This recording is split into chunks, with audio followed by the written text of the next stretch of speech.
This is the Friday afternoon Qso-Vlog network, and now let's check in and see if CHARLEY-K1GZL is on frequency to bring us up to date on the latest 40-meter band propagation.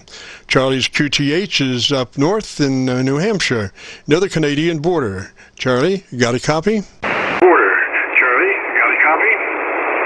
Roger, roger. A beautiful copy, direct 10 to 20 over 9, but my SWR is terrible. Go ahead. Oh, roger, roger. Now, what's caused your SWR rise? What's caused your SWR rise? Well, the problem is we're having some rain. It is raining, and I read that this diamond-shaped wire quad, 3 elements, it goes a little berserk when it rains. The resonant frequency drops way down, and the SWR is about 3.5, 4 to 1, and I may be putting out, if I'm lucky, 400 watts. But I do have something I want to play. My tape recorder has, to a degree, has conked out. I can record a signal direct, but I cannot play it back direct. I have to hold the microphone. But I was talking to VK2SR, that's Chris, and he's just south of Canberra, Australia. That's the capital of Australia, like our Washington, D.C., of course, is our capital. And he was talking about what they cannot get in the stores due to all this, this problem. And let me play you just a couple seconds of it. I'm holding the microphone up to this tinny speaker. Hey, this evening, mate. Charlie, no, you're banging in here, man. No problem at all. So yeah, it's good to catch you, both you Charlies. And, Charlie, we've had the same problem that toilet paper's gone. But the supermarket today went empty again. The suppliers have run out of product, apparently. The meat's gone. All the party pies, sausage rolls, all that sort of frozen meat's gone. Milk's gone. UHT milk's gone. We're starting to recover here, but it's just people are driving all over the city and just trolley falls of everything just loading up there, Jim. Okay, so that's their problem, just like ours, Jim. K1GZL. Roger, Charlie. Well, listen, that sounded really good. That sounded almost as good as your direct, I guess. You know, I could hear him very well. So you're keeping on in adverse conditions, Roger. In adverse conditions, Roger. Okay, well, that's remarkable. It's a still tiny speaker and a cassette, and I'm just holding my microphone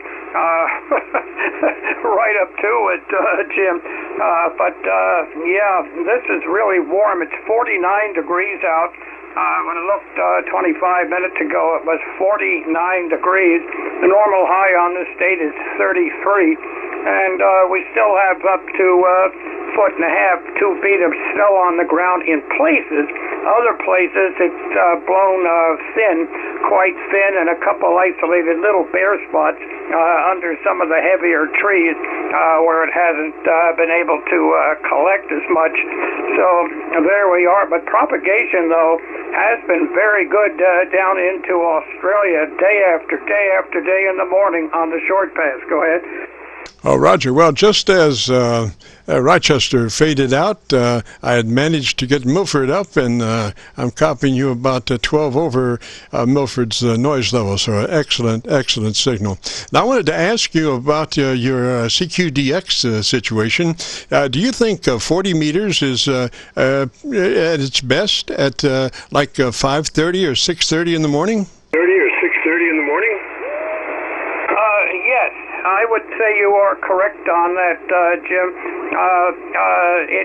It's open all night, and then eventually after about Eastern daylight time, after maybe 2 or 3 in the morning, it does open into first New Zealand, then Australia, and I would say 95%, 90 to 95% of the time when you get to 4:30 to about 7:30 Eastern time. 40 meters is very, very consistent. Very consistent. Now, here's how you're sounding when I'm holding the mic. Wait a minute. I wanted to ask you about your CHARLEY-K1GZL situation.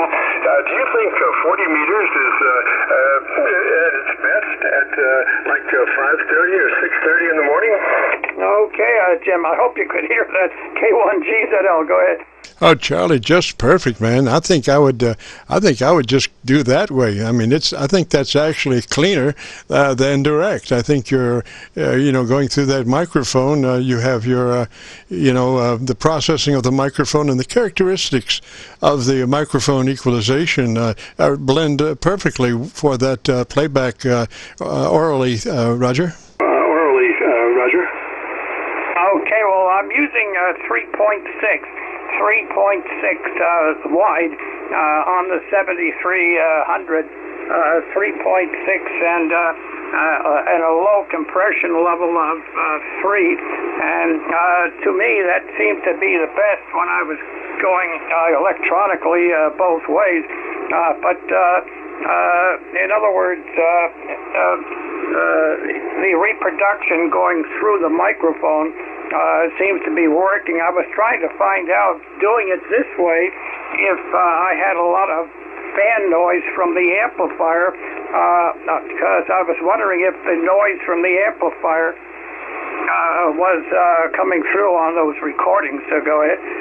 I didn't notice much of that at all. It was mainly just the air check noise that I thought I was hearing, but whatever it was, the voice level was well above the background level. So that's the important fact. I don't know really what the background was, but the voice was well above it, Roger. Okay, that makes me feel very good. Well, look, Jim, I know there's going to be an awful lot of people trying to work you and test out rigs and so on. So I'm going to say 73. Mike, if you're on WA30, let me know, and I'll meet you down around 150 plus or minus. So, Jim, thank you so much, and your audio is absolutely perfect. I'm sure you sound exactly the same in person, not being on the air as you do over the air. KC9VKV, K1GZL. The very best, Jim, and thank you so much for being patient with me. Charlie, beautiful signal. Yeah, even, I don't know, we'll make it work even if we have to use barbed wire. We'll make it work. 3 is Charlie. You have a good afternoon, great afternoon, and a beautiful weekend coming up. This is the Qso-Vlog network. We do this Friday afternoons between 3:30 and 5 and record all the time, and then go to YouTube and post it up on YouTube, so you can go by YouTube. And today's entity will be called My Group Air Check 3 2020. I know last week, occasionally I was using, instead of 32020, I was using 30 at the end. So, some days are like that. But the actual entity will be called My Group Air Check 3 2020. This is KC9VKV. If you've got a radio you want to check out, give me a shout.